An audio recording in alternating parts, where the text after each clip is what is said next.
everyone, and welcome back to another edition of Will and Wise. The Dog Show Drive.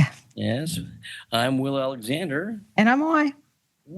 This week on the Dog Show Drive, we're going to update us a little bit on the seizure and PEI. We have a statement from Natalie Trini, the leader of our club. And then we're going to also talk about the docking cropping controversy that was brought to light, and especially since Canadian-born Penny was best in the show at Westminster.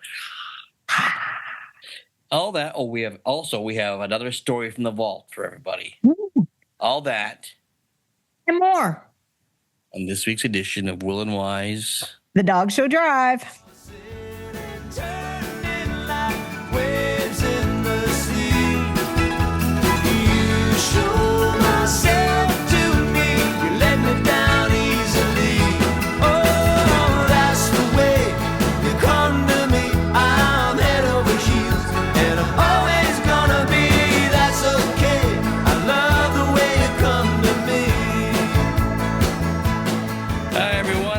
Back to Will and Wise, the Dog Show Drive.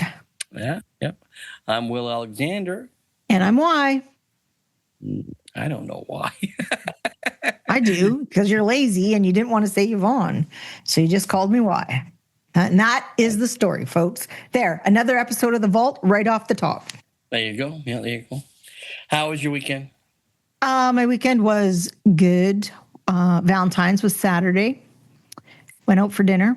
Lovely. I had to laugh because Darren actually thought I was leaving for a dog show last week. So he showed up at the office with flowers on Wednesday. Oh, a nice guy. It was nice. It was nice. After I stopped mocking him, I realized how nice it was. Nice. So anyway, because I leave this week for the dog show, I'll be in Madison, Wisconsin. So, and what else did I do? Oh, just watched a ton of Olympics. A ton. That's all I do. Yeah. Yeah. I can get split screen on my TV, so I have various things going on. It's like you're a reporter, you're an analyst. I am an analyst. I'm at any moment, TSN, Sportsnet, or CBC could give me a call. I'd be there. I know it. I know it. Yeah. So it was good. It was good. It was good. So what were you up to on the weekend? I was one of my seminars was hosted by Canadian Dog Fanciers. Oh, right. Jeanette, that's right. How do you say Jeanette's last name now that she's married? Nope. Jeanette Warner. I don't. If I call her, it's Jeanette D. I think I make it harder in my head, and you don't like when I do my little accent because I think it's Desaru. But anyway, Desaru. I should have asked her, I guess. Yeah, you probably should have. It's not like she wasn't there. But it was a great event. We had a good event. It was held in Grassy, Ontario. This is right near where they hold the Burlington Dog Show. Grassy. And we was hosted by CDF, which was very nice. Good turnout, good bunch of people. We had a good time all weekend long. And who was your host judge? My secret judge was none other than the man, the myth, John Griffith. Yeah. Johnny G. and he had so much fun. Oh, that's good.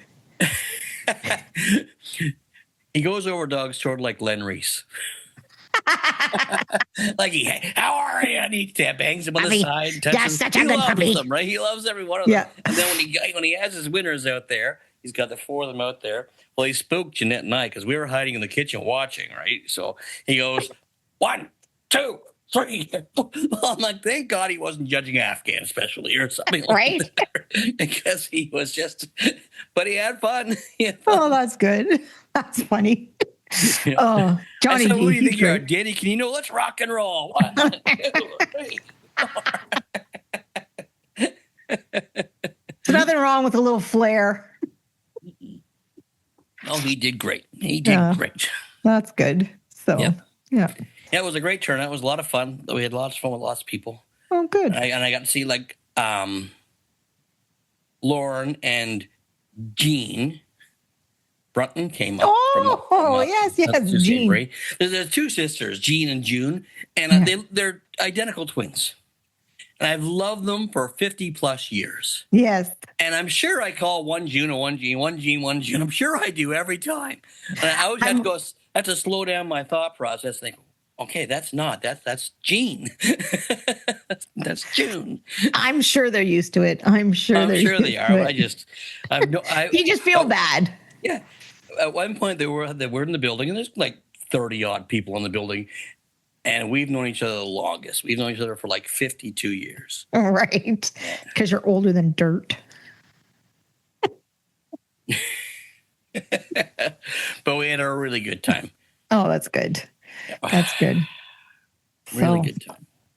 Well, you know what? We remember last week when we were going through our winners. Yes, I do. And we said, don't be upset with us because we might miss someone. Well, we missed someone. And I feel terrible about it for a variety of reasons. First of all, the owner of this dog is a big fan of ours. So that was terrible that we missed one of our fans.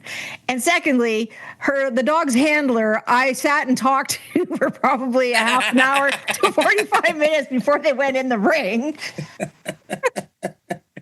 So I'm telling you, folks, like, it's not nice getting old.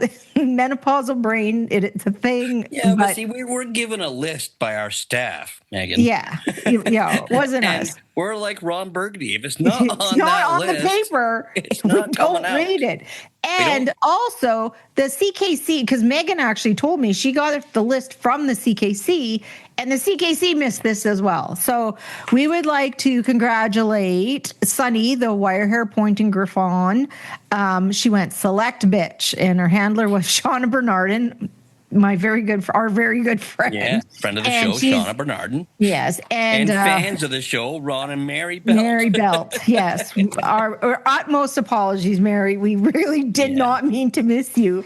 And it was like, and I think I talked to Shauna like on the Monday before the show too, and we were chatting about, anyway. Ron Burgundy syndrome. Ron Burgundy, big time. Ron Burgundy derangement syndrome. Right. I think we suffer from Ron Burgundy derangement. That I shall agree to. Don't you tell me. No, never mind. So anyway, yes. Anyway. Big congratulations. Select bitch is quite the feat there at the Garden. So anyway, also in a little bit of news, the ongoing news about the PEI Humane Society. Yeah. We actually reached out to Natalie Tarini, the executive director of the CKC, and she was I'm just watching Will pick his nose, but anyway. I was wiping my nose. It was a scratch. That's what I was just about to do. It was a scratch. Anyway, Natalie was very kind, and she got back to us because we asked if she would give us a bit of a statement from the CKC. And this is her response. Hi, Will and Yvonne. Thank you for reaching out and providing the CKC with the opportunity to provide some information. As the investigation remains active and no new information has been shared by this PEI, and no new information has been shared by the PEI Humane Society, our messaging remains. We are aware that a dog seizure involving multiple dogs took place on February 5th, 2026, by the PEI Humane Society. We have been in contact with the Humane Society to offer assistance and stay informed during the investigation. We have also been in contact with the PEI Department of Agriculture regarding the timely appeals process to share with members who may have dogs involved in the seizure. We also have offered to assist members with accessing their documentation regarding proof of ownership.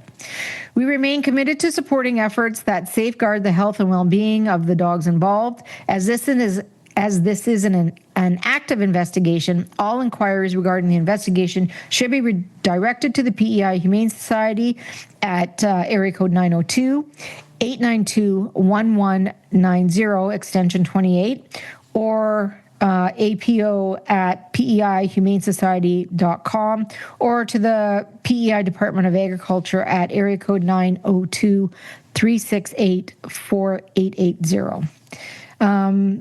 And then she has, there was their media statement that they had put out as well. So if we have any other questions, she says she will be happy to answer them for us. So thank you very much, Natalie, for replying to us. Still a lot of unanswered questions about the whole thing.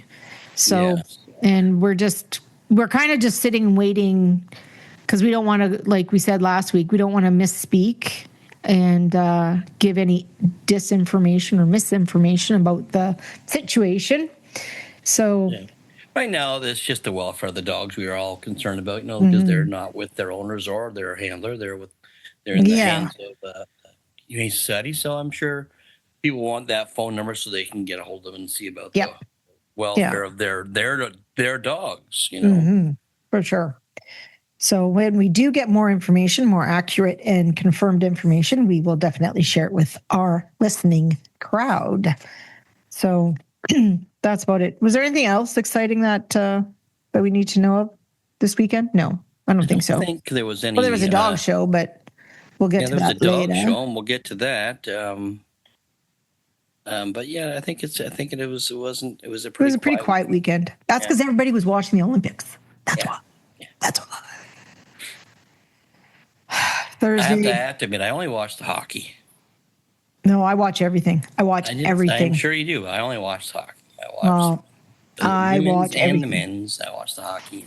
I'm telling you right now, you're missing out when you don't watch short track speed skating.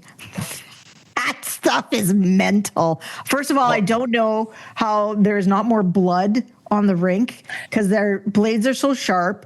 They go spinning off. I don't know how fingers and legs aren't sliced open. Like, it's crazy. Like, and when it's relay, that stuff is so nuts. I love it. I just love it. Well, I'm sorry I missed the curling with the altercations in the curling because that sounded exciting too. That was the best too. I saw that live as well. I know a lot of people would be like, well, that's just so uncurling, like blah, blah, blah. Well, you know what?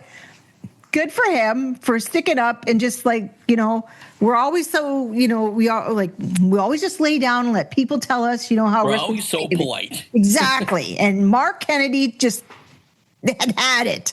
And I totally agree with him.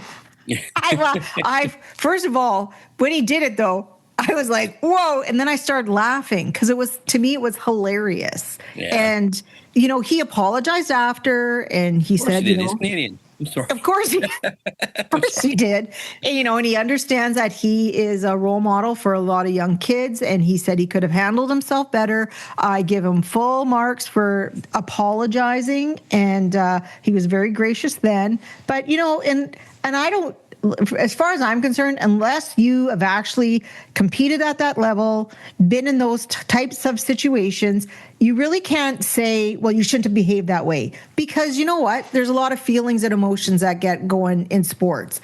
Yeah. I mean, I remember even showing dogs. I mean, like how excited we could get. Remember the time I had to take you into the truck and right? No. Yeah. Like, seriously. So until you compete at that type of level, you can say whatever you want. Yes, he should have handled himself better. He agreed. But sometimes your emotions will get the better of you. It's not like he took his broom and lambasted the guy up the side of the head. He used his words. Might have not been the best words to use, but he used his words. Well. No, but I don't remember you having to take me anywhere and discussing that. Really? Blue Water Kennel Club? The big truck? Chrissy Airedale? Yeah. Group 4 judging. Something to do with Blind River. Okay. Oh, how apropos was that? Oh, no, stop. Another story for the vault. Anyhow, curling or Olympus is exciting. Women's hockey plays today, the day we drop. So that's the gold medal game. I've already got it all figured out because I'll be in the States. I've got it all figured out how I get to watch it. on my phone because I have a VPN. Oh, okay. I can never get those things to work. Oh, well, I have a VPN, and then I just use CBC Gem. Boom, I get to watch it. I'm really hoping English setters are not on. Yeah, exactly. Faith, you got to show the dog. I'm busy. See, I do remember being in California during World Juniors and having to watch the World Juniors on my phone, and I did figure out how to watch it. So. Yeah. You just have to fake the internet out and tell them that you're still in Toronto. Yeah. But that's what VPNs. That's what VPNs are for, though. That's what VPNs are for. So there's an app for Coboconk. Is there a destination says Coboconk? That never shows up. For me, it's always Toronto or Montreal. That's what I got to pick. Not Coboconk? Not Coboconk. No. People, for the longest time, people thought I lived in Coboconk. I know. Okay, stop saying it. Brought to you with a home office in Coboconk, Ontario. We lost Yvonne. That would have came through my nose. I'd have been so mad at you. You would have throat punched me when you saw me. Yeah. You're getting a big beating when I see you next in person. There's been several times I've said I want to just throat punch you right in the face. Anyhow, I'm the cream in your coffee. I'm the fist in your face. Okay. Anyway, carry on. We have a new app. We have a commercial. We have a commercial. So, are you looking for something to do in March?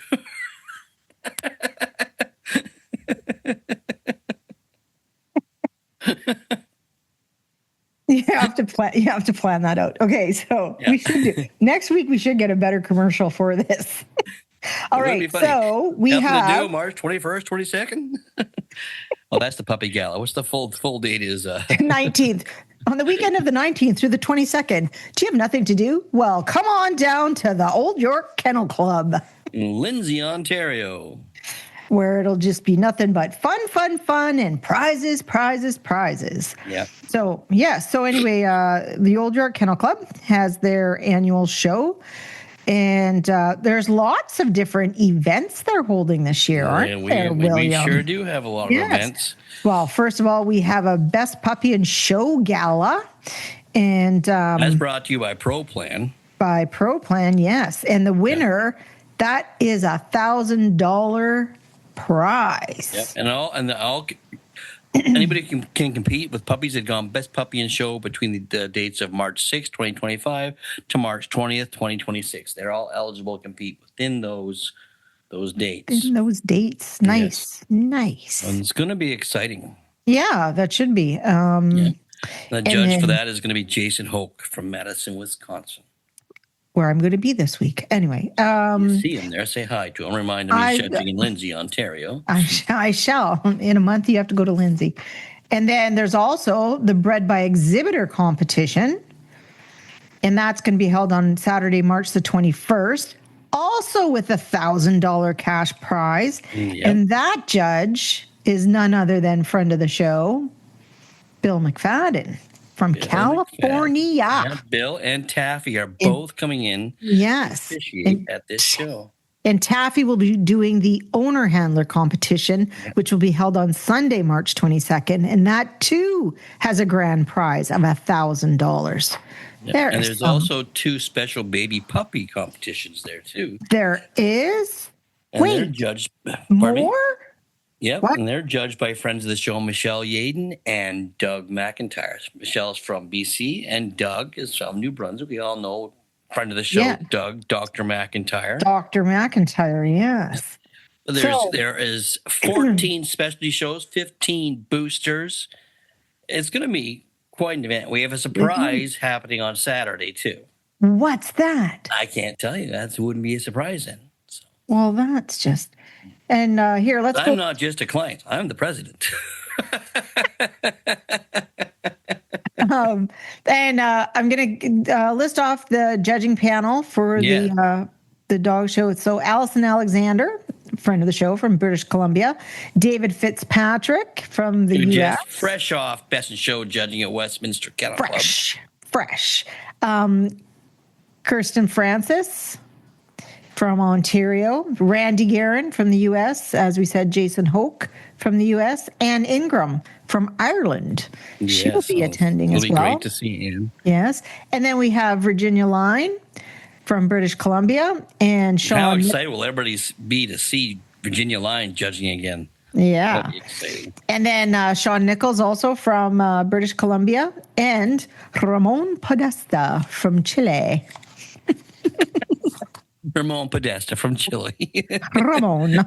Sometimes she needs subtitles below her. You know why? You know how you always give me heck for like correcting you and whatnot. I got a few messages last week that they think it's hilarious when I correct you, that I should start making up names just so I can correct you. Oh yeah, like Jack Halen. But it's good that we're entertaining people. That's exactly. why we're here. I'm still surprised that people find us entertaining. But anyway. But anyway, this is going to be an exciting event, the Old York Kennel Club. Yeah. And it closes sometime before that. I think it was sometime before that. I think it said the 6th, March 6th. We have it down here somewhere. I just want to screw up. Nope, I should know this. I'm March lying. 4th. March 4th. Yes, March 4th it closes. So. Yes, because I couldn't. It'll be very exciting, and we're really looking forward to this event with all these. Yeah, and then you have cash prizes for best in show every day. Yep. Yeah, I think we're still having best puppy and show on cash. Saturday too. I don't know if that's official yet, but maybe we've moved that on. We were talking about having. No, it says Saturday Old York Hat Day. York became Toronto March 6, 1834. Top hat, bowler, wide brimmed, and fascinator day. Yeah, see, that'll be fun. That will be fun. Vintage hat day. Yeah. I unfortunately won't be there that day. I'll be off adjudicating somewhere else. But we have a surprise president for the day. It'll be funny. All right. So anyway, folks, don't miss out on Old York. And that's, remember, March 19th through to the 22nd. Closing on the... What? Closing on March 4th. On the 4th of March. Yes. All right. Were you just trying to see if I remembered? Yeah, if you were paying attention or not. No, I was paying attention. You were. I know you I know were. I say I don't pay attention, but sometimes I do. Yeah. Sometimes. So if you have nothing to do in March and need a come place on to down go, to the Old York Kennel Club. Lindsay Fairgrounds, where the Old York Kennel Club. It's not just for kids exciting. Anymore. Okay. In Lindsay, Ontario. All right, carry on. Across Canada, presented to you by... Show Scene Magazine, where every dog takes center stage. Megan is not writing down the things, and I'm like, she's lucky I remember that one. Anyway, we had a dog show this weekend happening in the country, and that happened to be in Brandon, Manitoba, the Crocus Kennel Club. That was through the 14th through the 16th.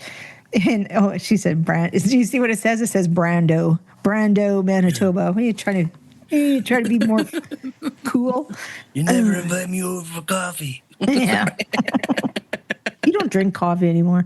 Anyhow, it was 6 shows. I didn't realize it was 2 shows a day. Oh, I did know that, actually. That's a lie. I did know that. I watched some of the best in shows on... I watched them too. I did.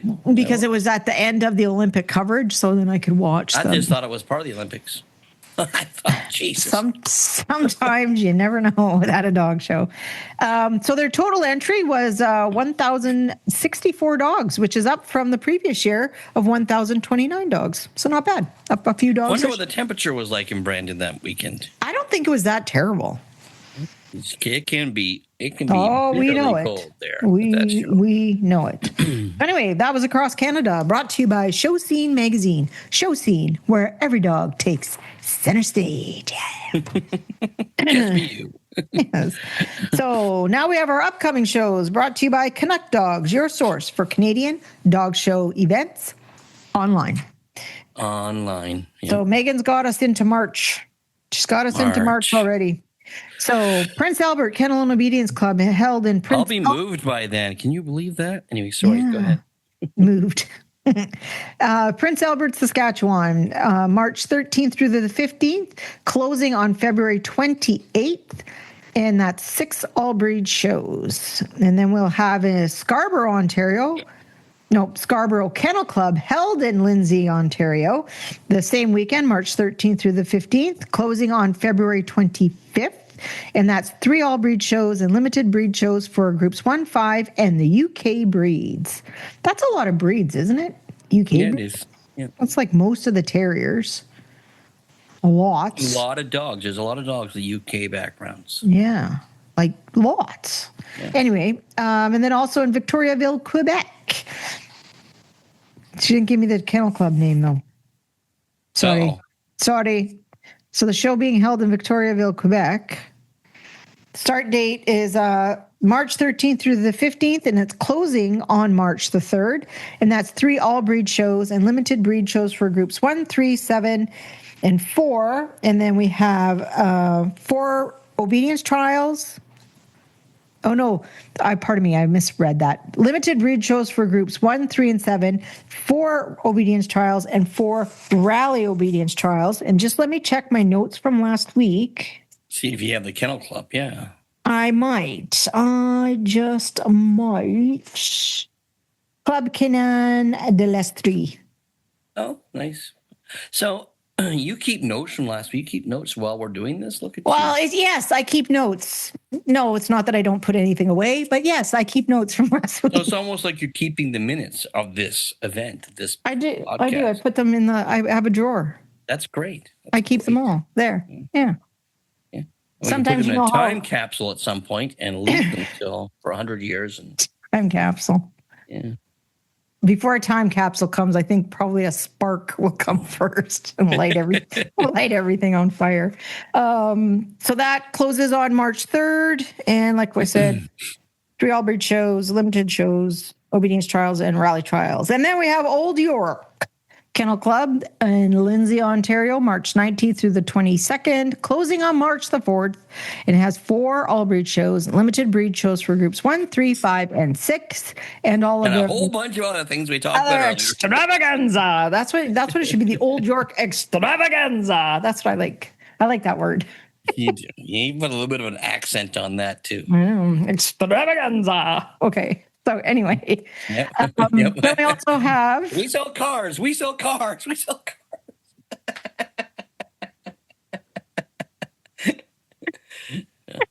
cars. Sorry, folks. For those just listening, we're doing silly things. Okay. That just happens. That just happens. Oh, I think I hurt my shoulder. Ow. I did. I kind of hurt my shoulder. I can't do stuff like that anymore. Don't be so silly.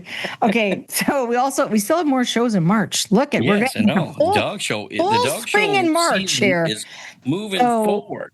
Yes, Battle River Canine Association in Camrose, Alberta, March 27th through the 29th, closing on March 11th, and that's 3 all-breed shows, 6 obedience trials, and 3 rally obedience trials, and there apparently is a scent herding trial there as well. Well, that's interesting.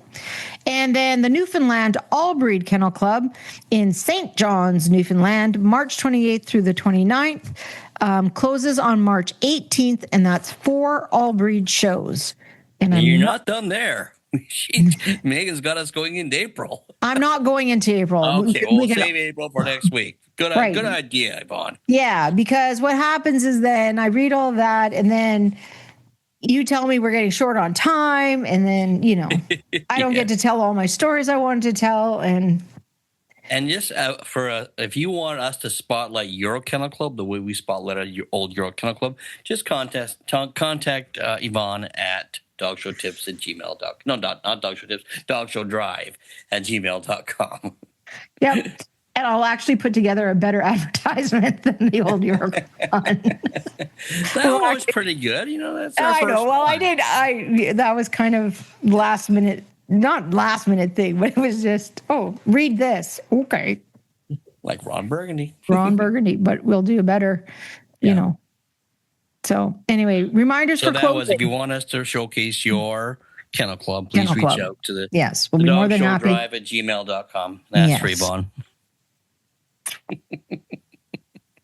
She doesn't answer her phone. And just a reminder for closing, Scarborough Kennel Club, it closes Wednesday, February 25th. That is next week, folks. That's crazy. Next week. We're at the end of February already. Anybody, make sure your T4s are out soon because the deadline is upon us. T4s and T5s. Oh, my Lord. Excuse me. So Scarborough Kennel Club closes February 25th at 8 p.m. And the show secretary is MJN Show Services.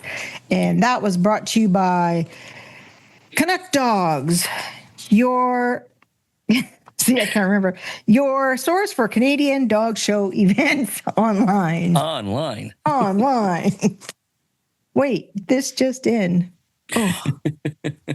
I'm very exhausted already. Got a headache right there. Right there.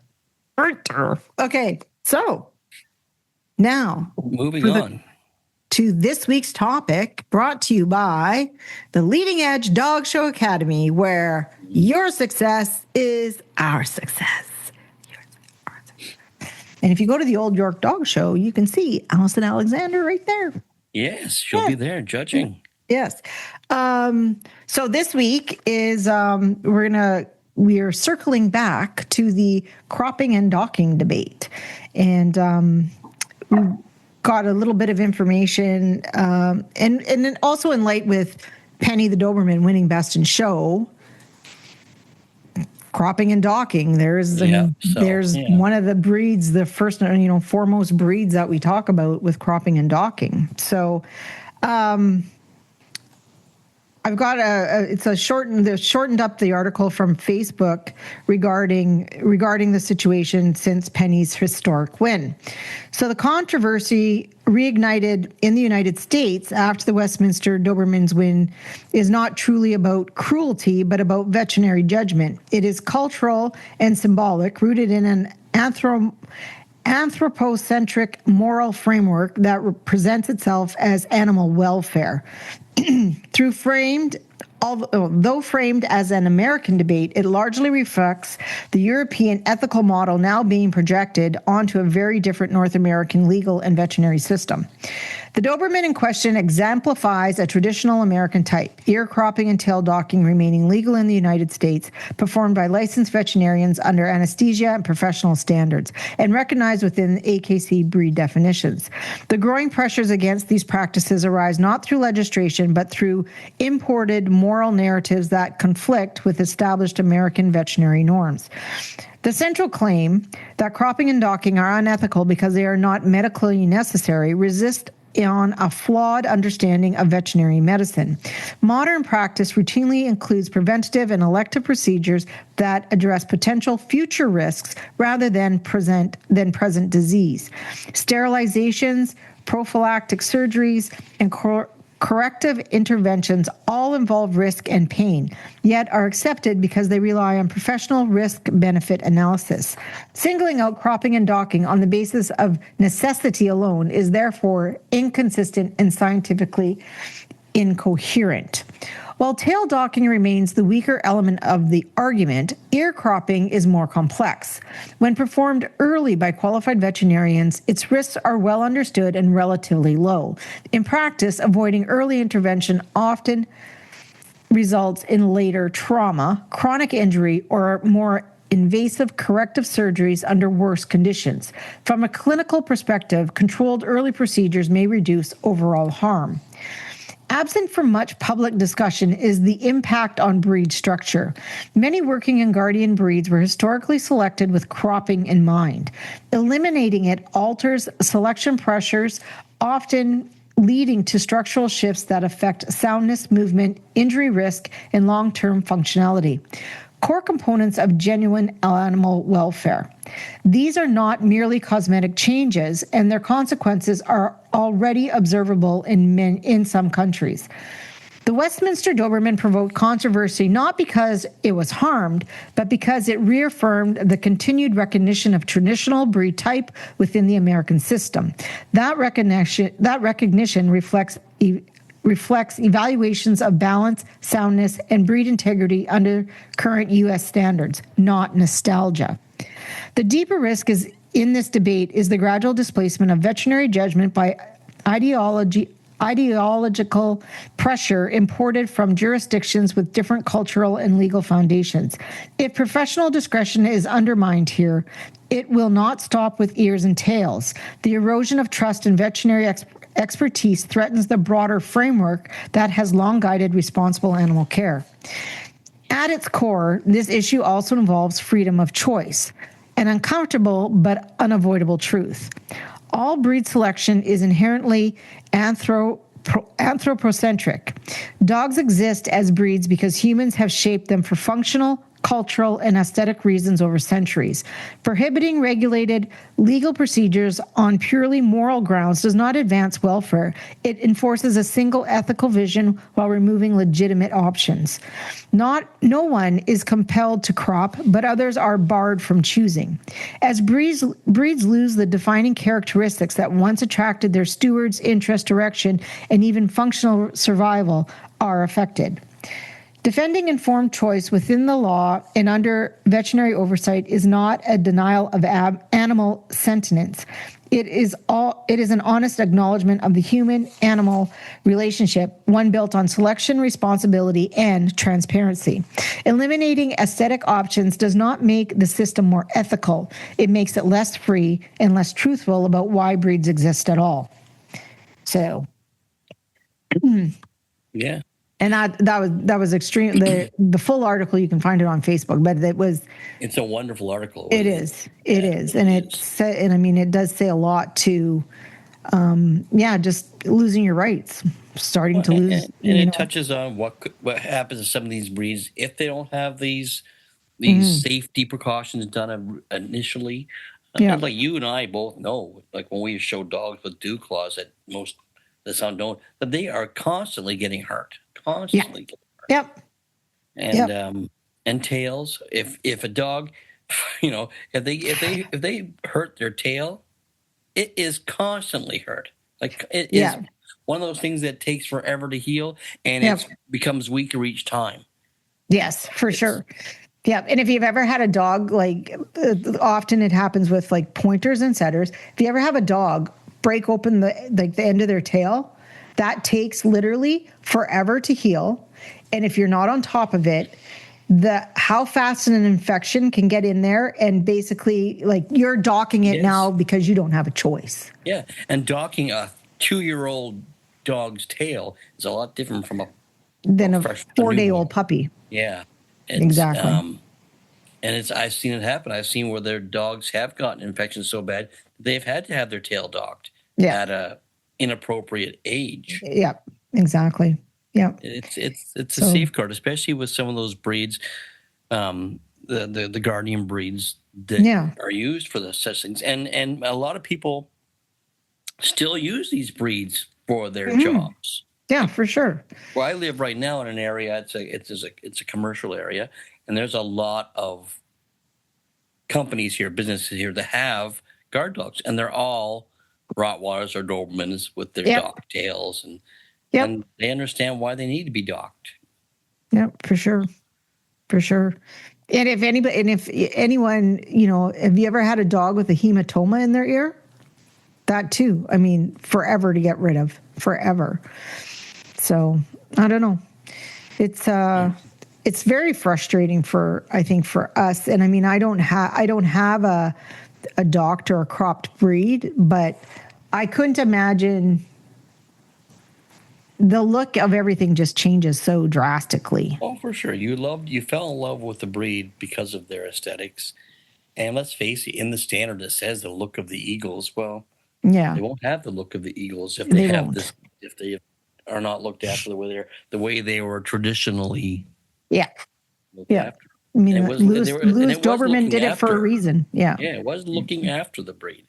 Yeah. But and you're never going to forget that picture of Penny stand there when Andy stood back and that silhouette. Oh, for sure. How much of that silhouette have changed if this was not done? And then that was a goosebump moment at the dog show. Yep. We also have the statement from the Canadian Veterinary Medical Association from their Facebook page, and this was posted on February 11th, so just last week. The Westminster Kennel Club Dog Show recently recognized a Canadian Doberman Pinscher, Penny, as Best in Show. This accomplishment and recognition are significant and place Penny in the spotlight. In addition to performing well in the show ring, this recognition draws attention to the current breed standard that, as currently written, promotes medically unnecessary cosmetic surgeries. Penny has cropped ears and a docked tail. These are surgical procedures that the CVMA has taken a strong position against for ethical reasons. It is important to note that this is not a criticism of individual dogs, handlers, or judges, but rather an opportunity for breed associations and the public to reflect on the standards that guide breeding and judging decisions and on national and international trends to discontinue these practices. Canadian veterinarians are calling on kennel clubs and breed organizations to review and revise breed standards to explicitly support, recognize, and reward dogs with natural ears and tails, thereby supporting breeders and owners who choose to present dogs in their natural, cosmetically unaltered form. We strongly encourage discontinuation of all genetically accepted cosmetic alterations in any breed standard in Canada and call on prospective dog owners to seek out puppies that have natural ears and tails. The CVMA remains committed to advancing animal welfare through education, collaboration, and evidence-based policy, and looks forward to continued dialogue with national and international partners in the dog show and breeding communities. And I personally say, I can't, well, whatever. Like, it's like Big Pharma, though. It's like they of course they're opposed to it because they'll get more business. I want to know, CVMA, why you won't do anything about veterinarians that will not take emergency patients that don't belong to their clinic. Why don't you do something about that? Because that happens all the time. Exactly. Where's the animal welfare there? Sorry. We have a little bit of a problem. But we already went through the welfare of the animal in the first statement, and I think that is a big part of it, because we all know people that work with dogs understand that these things happen to dogs that are working. The tails get broken, dew claws get damaged, and all those things happen in regular. Not even when they're working, when they're out running, when they're out playing. Exactly. Groomers, you can line up groomers. Groomers will tell you, and groomers will tell you how much they hate dew claws because pet owners never trim them. And then you have a dew claw growing right into the skin. And those are the ones that get caught on fences and get pulled right off. Yeah. Because that feels great at the age of 3 without anesthetic. It's going to be an ongoing debate, I'm sure. Anyway. Yeah. So guess what's next? I don't know, something more fun than this. But this was brought to you by Leading Edge Dog Show Academy, where your success is our success. Our success, yes. Your new section. Stories from the Vault. So today, our story from the vault. Well. Yeah. Yes. Am I supposed to? I'm not supposed to. I have nothing to say. I have nothing to contribute. Well, sit back and relax and listen to the story number 2, The Chosen One.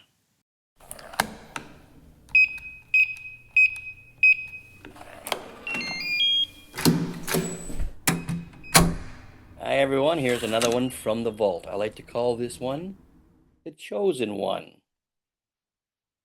Over the course of 30 plus years as a professional handler, I was blessed with more than my share of beautiful dogs.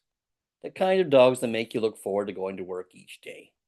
I was also blessed with some of the very best assistants. You see, dog handlers age in dog years, 7 for every 1. And without a good assistant, most of us would be found wandering around the grooming area looking for a brush, the one we were already holding in our hand. Now, I had many excellent assistants over the years, kids that grew into adults, some with normal jobs, others continuing on in dogs, each making me proud as they succeeded in whatever endeavor they chose. One of the best was Ashley Martins. Ashley had and still does possess a natural talent for showing dogs. Also, a wonderful dog sense, which is different from common sense and far more useful in the dog world. She can read a dog the way other people can read a menu. Whenever we had two dogs up for best in show, I'd often hand one of the leash had often hand the lead to Ashley. This happened frequently enough that the other assistants teased her, calling her the chosen one. We also called her Slee, and at times Pain in the Ashley, but always with affection. Many times the dog Slee handled would come back floating to our setup with a big red, white, and blue ribbon, and dinner that night usually involved a fair amount of boastful chirping. Well, one July weekend, I'm almost certain it was Hamilton. The show was held in a hockey arena back then. In Canada, when the ice comes out, the dog people move in. It's almost like tradition. The rings and grooming area were set up right on the playing surface. Big doors stood open to empty stands, and the place smelled faintly of popcorn and Zamboni memories. For some reasons, I no longer recall, it was just Schlee and I doing the setup that morning. The rest of the crew was back at the kennel preparing what I suspect was an unnecessarily big or ambitious string of dogs. Ashley worked with the efficiency of someone who enjoys labeling things. Within no time, crates were lined up, tables were positioned, extension cords snaked across the floor like obedient pythons, and 3 enormous fans to keep the dogs comfortable. We stepped back to admire our work. Neat, professional, bordering on architectural. Across the road from the hockey arena sat the Rockton Berry Farm, and they sold the best ice cream in the county. And its sign glowed like a beacon of good decisions. Well, I said, I think we've earned ourselves a cone. The winner prize, that was the name of the truck we used to carry the dogs in, was parked out front of the arena. We had to pass through the canteen area to exit. Just before leaving, I turned for that one last look at our perfectly organized setup, and that's when I saw it. A sign hung over the archway leading onto the playing surface. I froze. I slowly raised a finger and pointed. Schlee followed my gaze. The sign read, "No fans beyond this point." I looked at Ashley in horror. "Go get them, Schlee, before we get in trouble." Well, now loyalty is a beautiful thing to witness. Without hesitation, off she ran. A moment later, she reappeared, arms wrapped with one giant fan, dragging a second one with her foot and somehow steering a third. Meanwhile, I remained in the canteen area, bent over, nearly doubling over, trying but failing to contain myself. She staggered toward me, dropped the fans, and narrowed her eyes. "What's so funny?" she said. I pointed back at the sign. There was a pause. You could practically hear the gears turning. Then it hit her. She let go of the fans, gave me a look that suggested my life expectancy had just shortened considerably, and started towards me at a brisk pace. I ran. We did get ice cream, and for the rest of the weekend, every time someone plugged in a fan, Ashley would glance at me and say very calmly, "No fans beyond this point."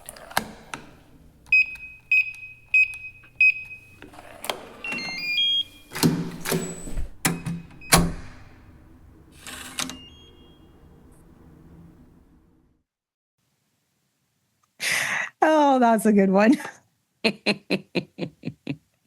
I'm glad you enjoyed it. Well, because I remember we need a new sponsor for the vault. We do need a new sponsor for the vault. They want to keep it going because they don't just grow on trees. Those stories, you know. Exactly, they don't grow on trees. It's been hard work putting together those stories over the course of our lifetime. The hardest part is recalling them. I sent you that meme, right? You're only my friend, so you can remind me of my past. Yeah. But it's true. I'll be driving along, and now I'm taking note when those stories come back to me. Yeah, write that down. I'm swerving all over the road. Whoa. Actually, you just said something I have to write down. So you don't forget. See what happens. Okay, I got that one. That's a good one. Okay. Okay, let's carry on, Yvonne. So my favorite part. I don't know. Stories from the vault might become my favorite part, but currently my favorite part, brought to you by Pro Plan, Fuel for Life, Kennel and Bench. So this week we have from Kennel and Bench Sometimes this is difficult because Megan gives us advertisements, and now I have to describe the advertisement. It's just for us to decipher what she's trying to send to us. I think, Megan, but you should I think possibly... she was doing the first one is showing that Eaton's used to have dog show supplies. It was, yes, from June 1952. And it's a lovely picture of, I believe that's a Springer Spaniel. Do you think that's a Springer or an English Cocker? Either or, you know. Yeah, whatever. It's a Spaniel. It's a sporting exhibit. Oh, yep. Eaton's. For show needs, visit the kennel shop. Eaton's is no more, right? Yeah, it's gone. It's gone. It's gone. Yeah. Yes. But they should have stuck with the dog products. Sorry. They probably should have, and they would have, you know. So what do we have here? We have dog brushes. Wire bristles are down-shaped to help enable removal of all dead and loose hair. So that looks like a slicker brush. Yeah, it sure does. Yeah, and then we have and the pricing starts at $1.25. And for rough-haired dogs, it goes up to $1.45. So they have 3 different sizes, 3 different types. Well, but I think the reason Megan sent this to us is just the sheer fact that Eaton's had a kennel shop. Yep. And then they also have an imported bench chain. It's a snazzy-looking chain, folks. Snazzy. It's just like one of those regular chains with read the bottom line too. If you're unable to come to the store, they had a mail order business back then, so that was right. Even before YY Pet Supply. Yeah. Yes. Yep. Yeah. Eaton's so that's main it. Store on the main floor. T. Eaton Limited. That's incredible. It really is when you think about it. Main store, What's floor. The second thing she sent us? And then the second thing is it's a Lakehead Kennel Club. Oh, and I guess it must have been on the same page. End of the neck of the woods. In our end of the woods. So in 1952, Fort William and Port Arthur. So because back then it was not Thunder Bay, it was Fort William and Port Arthur. It was the 2 cities, and then they amalgamated. Do you know when they amalgamated? No, I don't. About 2 weeks before my birth. Oh, yeah, in July. Just for you, probably. Yeah, in the early July of 1970. So I was like one of the first babies born in 2026. That's 30. Right in the kisser, man. Right in the kisser. Anyhow, Friday and Saturday, August 8th and 9th, in conjunction with the Canadian Lakehead Exhibition in the exhibition grounds in Fort William. Yeah, that's where probably it's the same. We call it the CLE grounds. Did you take us to Fort William on your wedding? Yes, I did. The old Fort William. Old Fort William, yeah. Remember, I had that picture. You were sitting there, and I was like, "This is old Fort William," and then this is just old William. No, I don't remember. Yeah, gotta write that one down though. Yeah, I think I have the photo though somewhere. 2 distinct shows, 2 sets of points. So the judges on August 8th was Albert J. Milne from Cairnsville, Ontario. Mm-hmm. And on August 9th was Hugh H. Allen from Winnipeg, Manitoba. Yeah. And for information, write to Mr. Lajamodiere on Prospect Avenue. That was pretty smooth. Yeah, thanks. On Prospect Avenue, that's just up from, that's close to where my mom lives right now. Mm-hmm. Maybe she knew him. Maybe. 52? Nope, she would have lived, I think she was in Saskatoon then. Oh, okay. Yeah. But anyway, so that was some neat stuff. So anybody who hasn't, instead of doom scrolling, go through Kennel and Bench. There's lots of cool stuff in there. Oh, it's really interesting. They bring up a lot of our history. Yeah. If you're supposed to be cleaning your house. I think it's amazing that Eaton's had a kennel shop. Bench. Yeah. I really do. Yeah, that is cool. So that was brought to you by ProPlan, Fuel for Life. So is that it? That's it. Is that good, Yvonne? Will? Yep. That's it, Yvonne. So don't forget to like, click, and subscribe to the podcast. Check us out on our Facebook page, The Dog Show Drive. You can email us your ideas, comments, and more on dogshowdrive@gmail.com. Don't forget, if you want to ask Yvonne about showcasing your kennel club, reach out to her. She'll be gladly to answer your emails. I sure will. I sure will. So take us away, Yvonne. So everyone going to a dog show this weekend, please watch out for, we have several weather warnings across our country. I'm apparently driving into one, but anyway, seatbelts on, glasses on, stay safe, everyone. Till next week. Bye, everyone. Talk soon.